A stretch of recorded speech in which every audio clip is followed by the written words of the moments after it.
If you've ever been told you have weak glutes, this video is for you. I'm going to show you ways you can test to figure out if they are actually weak or they're just inhibited, because what you need to do in both cases is completely different. If you're dealing with a weakness issue, then it's going to take weeks, if not months, of strengthening. And in my experience, this is pretty rare. Most people are actually dealing with an inhibition issue, which means they're not able to engage their glutes effectively. And this happens when your body is in a more guarded state and you're not getting full control. So how you're going to test that is you're going to set a baseline. The easiest baseline that you can set is a single leg stand, so hooking the opposite leg behind the affected leg and then standing up, assessing how that feels, compare it to your unaffected side. If it feels more challenging or more uncomfortable or more unstable on your affected side, then it's going to be a good baseline for you to see if you can make it feel easier just by finding the right stretch, exercise, intervention. So simply what you can start with is just doing glute stretches. It's a simple glute / piriformis stretch you can do, pulling across to the opposite shoulder. You would do a set of that,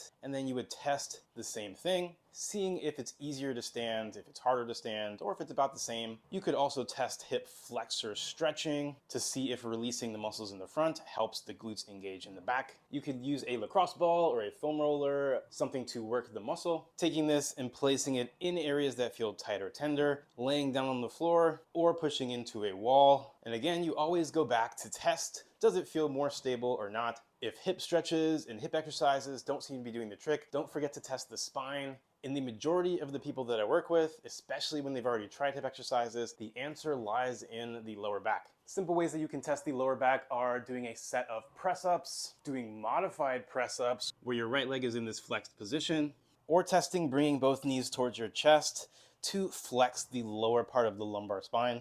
And again, always compare to your baseline. Does it feel any easier to do, any better? If anything helps you to feel more stable or feel a little bit stronger on that side, then you're likely dealing with an inhibition issue rather than a weakness issue. And the way you address that is by increasing the frequency of the things that release the glute, and then trying to isolate your negative triggers, such as sitting or whatever the case is for you that you notice your glutes feel a little bit tighter or weaker afterwards. And when you're able to balance those two, you'll start to notice a shift in your recovery.